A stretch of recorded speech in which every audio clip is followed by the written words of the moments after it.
Merci pour Bonjour. Moi, ça me paraissait très important qu'un designer puisse s'exprimer sur sa vision ou son rapport avec l'industrie 4.0. Moi, j'aimerais bien attirer l'attention au fait qu'on l'appelle aussi l'industrie collaborative, parce que c'est le principe même de l'industrie 4.0. Pour moi, une industrie 4.0, c'est quoi ? C'est un CAO, FAO, donc conception assistée par ordinateur et fabrication assistée par ordinateur. Un cloud qui permet la collaboration entre les équipes par le biais d'applications. La sécurité, parce qu'il faut penser à sécuriser ces informations digitales qui vont traverser des continents, des ordinateurs, etc.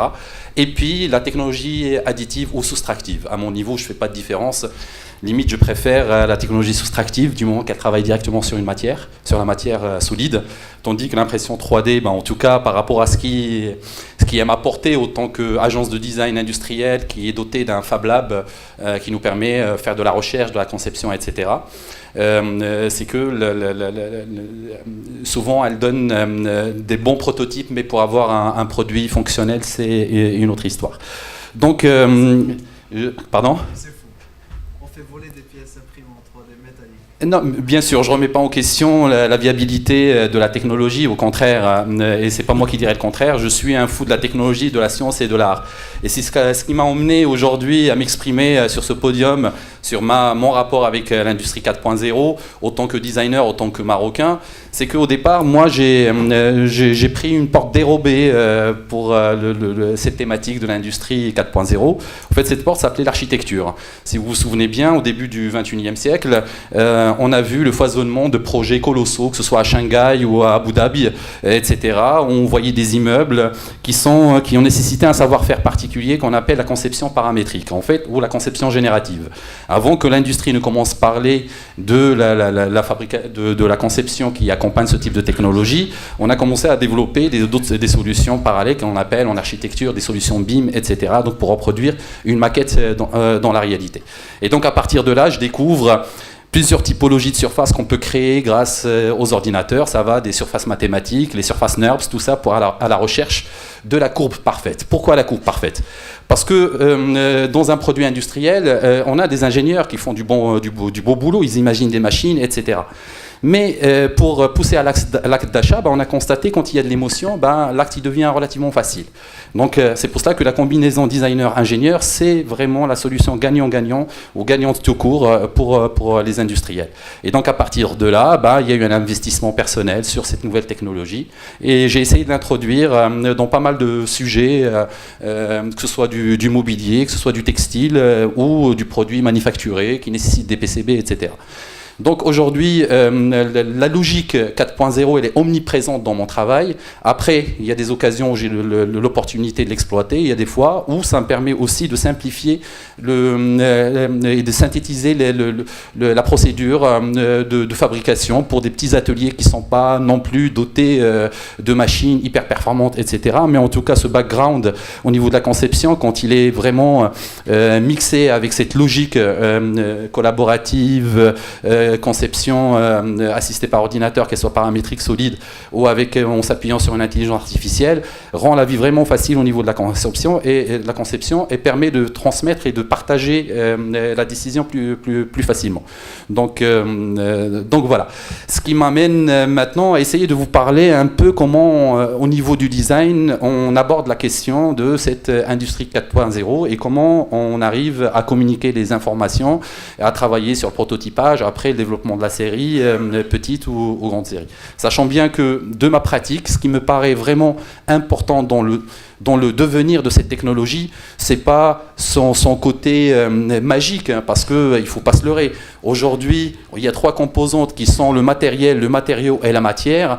Et pour pouvoir innover, il faut innover dans les 3. Qu'est-ce que j'appelle matériaux, le matériel, le matériau et la matière? C'est que quand on parle de fabrication additive, il ne faut pas oublier qu'on a la machine qui imprime, on a la matière qu'on imprime, et puis on a le logiciel qui interprète, on va dire, le parcours du fichier conçu.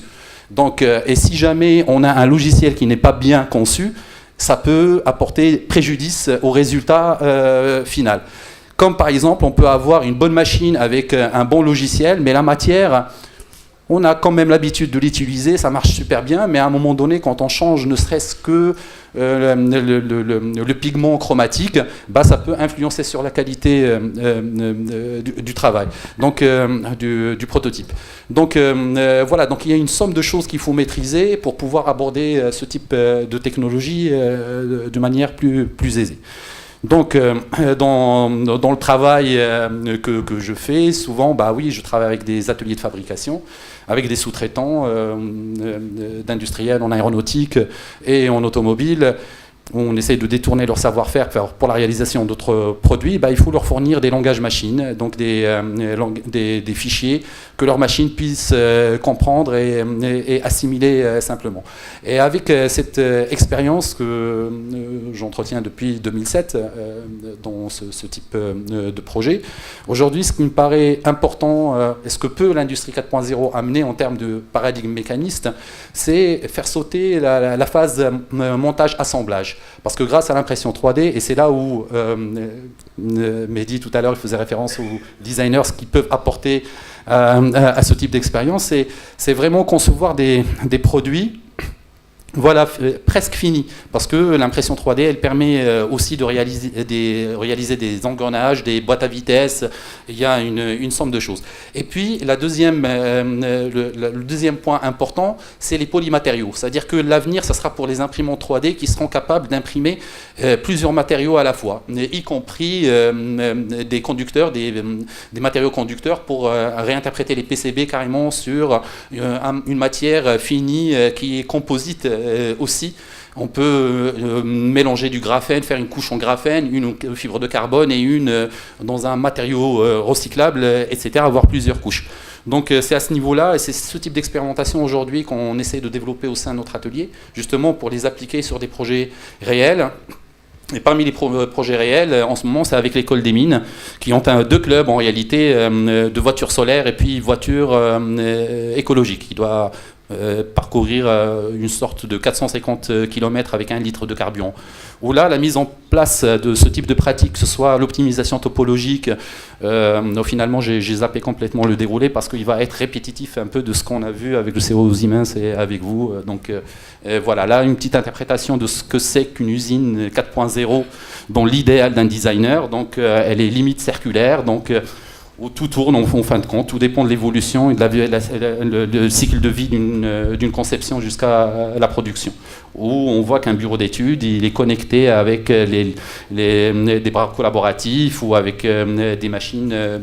Et donc, voilà, l'intelligence artificielle, dans l'optimisation topologique, elle n'est pas là pour faire le travail du designer.